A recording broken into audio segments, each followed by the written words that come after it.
በስፔን ሪያል ማድሪድ ሳንቲያጎ በርናቦ ላይ 85000 ደጋፊዎች ቡድናችን አንድ ነገር ይፈጥራል በማለት በሜዳው ውስጥ ድጋፋቸውን ለማሳየት ከትመዋል።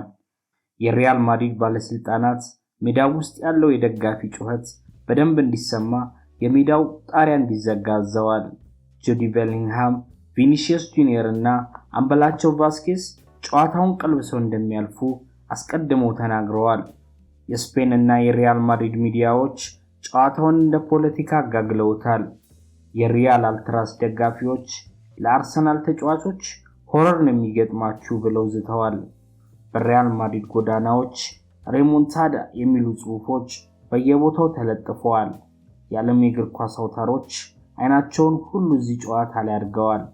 አርሰናል እና አርቴታ ግን ከማውራትና የ3-0 ውጤት ከማስታወስ ተቆጥበው ሙያ በልብ ነው በሚመስል መልኩ የጨዋታውን ሰዓትና ፊሽካ ብቻ ሲጠባበቁ ቆይተዋል።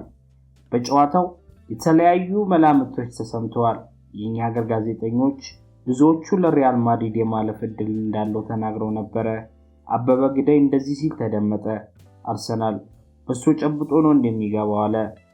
አዎ አርሰናል በሱ አልጨበጠም፣ እንደውም በሱም በጥብጦ ለ15 ጊዜ ቻምፒየንስ ሊግ ቻምፒዮኑ ሪያል ማድሪድ አጠጣው እንጂ። ሪያል ማድሪድ በጨዋታው የፈለገው ነገር ነበረ። በመጀመሪያዎቹ 10 ደቂቃ ውስጥ ጎል ማስቆጠር። በዚህ በጣም በስነልቦና ረገድ መዘጋጀትን በሚያስፈልገው ጨዋታ የአርሰናል ተጫዋቾች ያሳዩት ጥንካሬ አርቴታና የአሰልጣኝ አባላቱን ሊያስመሰግን ይገባል። ያ ከትላልቅ ቡድኖች ጋር ሲጫወት ይቸገር የነበረው አርሰናል ስብዕና እንዲኖረው ረድተውታል። አብሶ በዚህ 2 ዓመታት አርሰናል የትንሽ ቡድን ሜንታሊቲ የለውም። ለየትኛውም ተጋጣሚ አስቸጋሪና ፈታኝ ነው። ወደ ጨዋታው ስመለስላችሁ አርሰናሎች ጨዋታውን ተረጋግተው ነበር የጀመሩት። በመጀመሪያዎቹ 10 ደቂቃዎች ሪያል ማድሪድ ያቀዱትን በ10 ደቂቃ ውስጥ የማጥቃት ስትራቴጂ መተግበር ሲያቀታቸው ፍራስትሬሽን ውስጥ ገብተው ነበር። ገና በ10 ደቂቃ ውስጥ 7 ጊዜ ፋውል ሰርተዋል። ከነዚህም ውስጥ አንዱ ተከላካያቸው አሴንሲዮ ከኮርነር የተሻማቸውን ኳስ ለመውጣት ሲሞክር ሞሬኖ ላይ የሰራው ፋውል ነበር። በቫር ታይቶ ፔናልቲ ከተሰጠ በኋላ ቡካዮ ሳካ በፓኔንካ ጎል አስቆጥሬ እጨፍራለሁ ሲል ኮርቶዋዳ ነው። እውነት ለመናገር ይህንን ኳስ ሳካ የመታበት መንገድ ዋጋ የሚያስከፍል የሚመስል ነበር። በመጀመሪያው አጋማሽ ብዙም የእግር ኳስ 1-2 ያላየንበት ፍትጊያና ፋውል የበዛበት ነበር። በቦል ፖዚሽኑ ሪያል ማድሪድ የተሻለ የነበረ ቢሆንም አንድም ኢላማውን የጠበቀ ሙከራ ግን አላደረገም። አርሰናል በአንጻሩ 3 ኢላማውን የጠበቀ ሙከራና አንድ ደግሞ ትልቅ እድል ፈጥሮ ነበር። ነገሮች ሊቀየሩ ይችላል ተብሎ የታሰበበት ነበር። ምክንያቱም ሪያል ማድሪድ ከዚህ ቀደም ካጋጠማቸው ካምባኮች ብዙዎቹ ይመጡ የነበሩት በሁለተኛው አጋማሽ የጨዋታ ክፍለ ጊዜ ላይ ስለነበር ነው። ነገር ግን አርሰናሎች በሁለተኛው አጋማሽ የነበራቸው በራስ መተማመንና ስህተቶችን ላለመስራት የነበራቸው መረጋጋት አስደናቂ ነበር። በ61ኛው ደቂቃ ካርሎ አንቸሎቲ 3 ተጫዋቾችን ቅያሬ ያደረጉ። ዳኒ ሴባዮስን በሮድሪጎ ጋርሺያን ባላባና ኤንድሪክን ደግሞ በሉካስ ቫስኬዝ ነው። ቅያሬያቸውን ፍሬ እንዲያፈራ የሪያል ማድሪድ ደጋፊዎች ስቴዲየሙን በአንድ እግሩ አቆሙት። ነገር ግን በ65ኛው ደቂቃ ቡካዮ ሳካ ከሞሪኖ የተሻገረለትን ኳስ በግሩም ሁኔታ አስቆጥሮ የሪያል ማድሪድን ደጋፊዎች ውሃ ቸለሰባቸው። አርሰናል 1 ሪያል ማድሪድ 0። በጨዋታው የሪያል ማድሪድ እብደት ሊጀምር ነው የሚያስብል ነገር ግን ተከሰተ። በራያና በሳሊባ መሃል በተፈጠረ ክፍተት ተጠቅሞ ቪኒሲየስ ጁኒየር ያቻነታን ጎል ከ2 ደቂቃ በኋላ በ67ኛው ደቂቃ አስቆጠረ። ጨዋታው እንደ አዲስ ተጋግሎ ቀጠለ። ነገር ግን ለሪያል ማድሪድ መጥፎ ዜና ተሰማ። ክሊያን ምባፔ የቁርጭምጭሚት ጉዳት አጋጥሞት በ73ኛው ደቂቃ በሞድሪች ተቀይሮ ወጣ።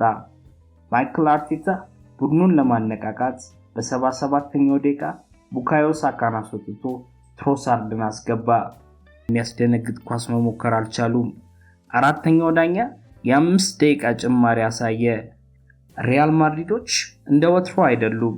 ለማበለው ማርቲኔሊም አርሰናልን ወደ ቀጣዩ ዙር ማለፏን ያረጋገጠች ጎል አገባ። አርሰናል በደርሶ መልስ 5-1 አሸንፎ ወደ ቀጣዩ ዙር አለፈ። በሙሉ ሰዓት ጨዋታ በኳስ ቁጥጥሩ ዘንድ ሪያል ማድሪድ ተሽሎ ቀርበዋል። 64 ለ36።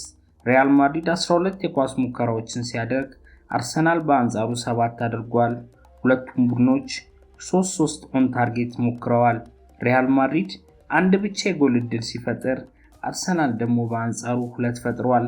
በጨዋታው እነማን ምን አሉ ወደሚለው ስንመጣ ማይክል አርቴታ አንቸሎቲ አርሰናል የቻምፒየንስ ሊግ ዋንጫ እንደሚያሸንፍ ተስፋ እንዳለው ነግሮኛል ብሏል። ቴሪ ዳንኤል ኦንሪ አርሰናል ደግሞ በሳንቲያጎ በርናቦ በማሸነፉ ደስ ብሎኛል፣ በሁለቱም ጨዋታ ድንቅ ነበሩ ሲል ተደምጧል።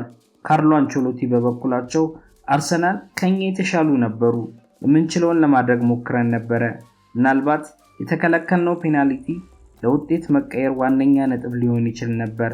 ነገር ግን አርሰናል በጥሩ ሁኔታ ተከላክለው እኛንም ክፍተት አሳጥተውናል ብለዋል። ኩርቷ የአርሰናል መከላከልን አድንቋል። ነገር ግን እውነተኛ 9 ቁጥር አለመኖሩ ማድሪድን እንደጎዳው ተናግሯል። በመጀመሪያው ጨዋታ 2 ጎሎችን ያስቆጠረው ራይስ በአርሰናል እግር ኳስ ታሪክ ይሄ ክለቡ ትልቅ ድል ነው ሲል ተደምጧል። አክሎም በርናቦ ላይ ሄደን እንደምናሸንፍ ቀድመን እናቅ ነበር ሲል ተደምጧል። ስለ አርሰናል ምን ያስባሉ? ፒኤስጂን በደርሶ መልስ ረተው ለመጀመሪያ ጊዜ ቻምፒየንስ ሊግ ዋንጫን ያነሱ ይሆን? ኮመንት ላይ ያሳውቁን። ለእነዚህ አይነት የእግር ኳስ ይዘቶች ሰብስክራይብ ያደርጉ። ቪዲዮውን ከወደዱት ላይክ ማድረግዎን አይዘንጉ። ለምታሳዩን ፍቅር ከልብ እናመሰግናለን።